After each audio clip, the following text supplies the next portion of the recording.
Hello and welcome. This is U.S. Patent Attorney Eric Kelly, and in this video I'm going to be discussing the legal concept around what an inventor is and what an owner is.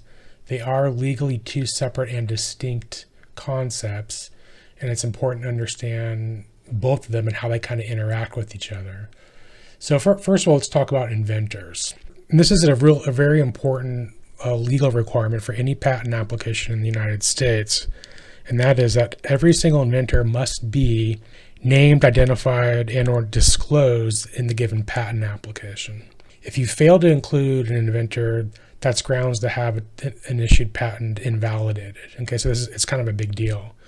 And by that same token, it's not proper to include other people as inventors when they're not inventors. And we see this fairly commonly where people like to include other people as an inventor in the patent application. They often kind of do this with the thinking that it's a gift or something. So people sometimes won't include other family members, their kids, parents, siblings, spouses, friends. They might include some of those types of folks as an inventor when they're really not an inventor. That's a big no-no. So again, what you want to remember is that you have to disclose who the inventors are and only who the inventors are. You don't want to disclose non-inventor as inventors. Because again, if you screw up that concept of who the inventor is, you're basically providing grounds to have the patent invalidated. Okay, and again, an inventor is always going to be a person, a human. Okay, so whereas an owner could potentially be a business entity like a corporation or an LLC, the inventor is always going to be a human or a person, or at least according to U.S. patent law as of like 2023. That could change in the future as AI advances, but currently an inventor is always going to be a person, a natural person, a human being. And there's a legal definition as to who an inventor might be, but I'll kind of give you the more lay definition. And basically, an inventor is anyone who's made a material contribution to the invention, whereas the more technical legal definition is the inventor is someone who's made a material contribution to one or more claims. So just think about the inventor as someone who's made a material contribution to the invention.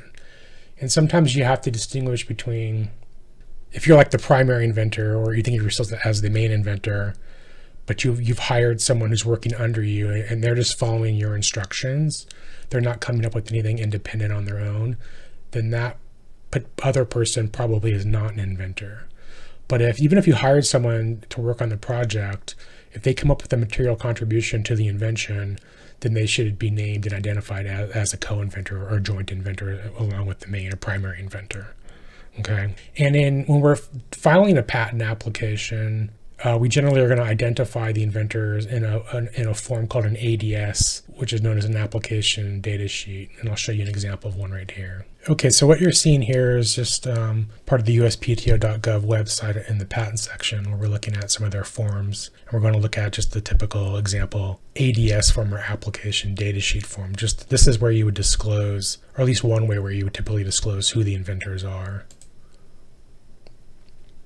So you can see inventor information, and then you have the mailing address for the inventor. So you put the inventor's name and their residence city information up in this area here, and then here you would put the mailing address information for the inventor. And then if you had other inventors, you basically would click the add button to add on other inventors. So this is just an ADS form, very typical in a patent application. But again, remember, you must, in any US patent application, it's a requirement that you must identify who all the inventors are. It's very important. Again, if you mess that up, you can have your patent can be invalidated, so it'd be worthless. Okay.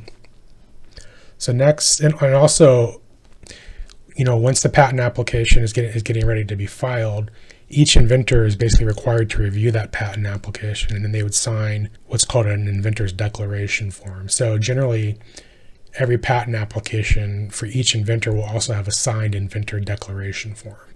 I'll show you what a typical one looks like as well. Okay, so we're still on the USPTO.gov website looking at some of their patent forms. So you can see here's a more comprehensive list of all their PDF forms for different things in patent applications. So we're going to scroll down to the inventor's declaration section. So you can see it's right here. there's a number of different forms here that you can use for different situations, but we'll just click on the basic one. So this is your basic inventor declaration form. So again, each inventor you would be required to, after they've reviewed the patent application, they generally would sign this form or something similar to this. And so you basically put the title invention here, and then the inventor basically signs down here.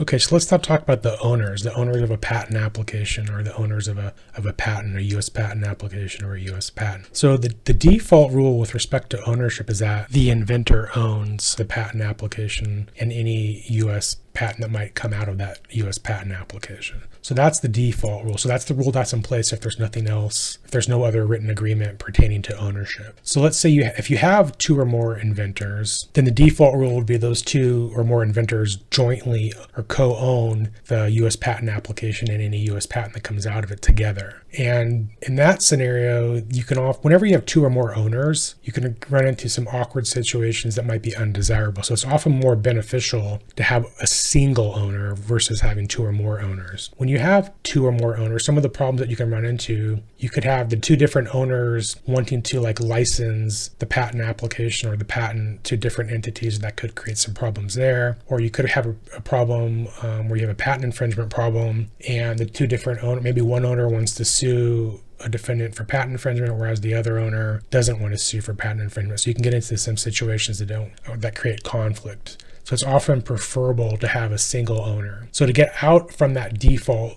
rule, what you want to do is have one or more of those inventors basically in writing assign their default interests to either the primary inventor or to a single business entity. So often you have the situation is that you have a primary inventor invent some new invention, and they're kind of like the founder of a startup, and they might have to bring on other folks to really get the startup off the ground and functional. And in order for that inventor to retain control, what that inventor will often do is they'll assign, and as well as the other inventors that come onto the project, all the inventors, including the primary inventor, will all assign their default ownership interests into a single common entity, like a corporation or an LLC. And then generally that founder would have a controlling interest in that business entity. That's how the founder, the primary inventor, retains control over the overall project. Okay. And with respect to assignments, it's often a good practice to just put in place like a protocol in general where there's an assignment agreement. So anyone involved in the given project signs that assignment agreement, which basically says that they agree that they're going to assign their default interests to the common entity if they ever need to. And then the assignment itself is often a very simple document. It's usually 1 or 2 pages that a particular inventor will sign on date. So it's relatively simple. Okay, to recap, the inventors of a given invention always must be identified. All of the inventors must always be identified and disclosed in a U.S. patent application. If you fail to do that correctly, the resulting U.S. patent can be invalidated. So it's very important that that's done correctly. And typically you're going to use an ADS form, an application data sheet form, to disclose the identity of those inventors. When you're filing that patent application, or right before you file, typically the inventors are going to review that patent application and sign off on an inventor's declaration. Now there's all kinds of scenarios where like an inventor might not sign for whatever reason. The inventors might die, they might lose their mental capacity. So there are various scenarios that can happen, and there's various protocols that you can follow to deal with those situations as they pop up. But in general, you're going to identify all the inventors in the ADS form, and then all the inventors are going to sign an inventor's declaration form once they've reviewed the patent application. And again, if you screw those up, patent application can be invalidated. And then with respect to ownership, if you have 2 or more inventors, you're going to want to have assignments in place where those inventors assign their default interests over to a single common entity like a corporation or an LLC, as the case may be. Okay, let's wrap up this video. So again, I'm U.S. Patent Attorney Eric Kelly, and I do work with clients from all over the world and all over the United States. This particular video has been on the subject matter of patents, and in particular, the inventors and owners of patent applications and U.S. patents. But I'm also an intellectual property attorney, so I also handle trademark and copyright matters. Trademarks deal with protecting your brand, and copyrights deal with protecting creative content, things like music and videos and photos and other creative works. And then here at the bottom, you can see some contact information if you want to get a hold of me and reach out and contact me regarding various intellectual property matters. Thank you and goodbye. Please like this video and subscribe to help me reach others about intellectual property matters. And here's some of my suggested videos on U.S. patent subject matter. Thank you.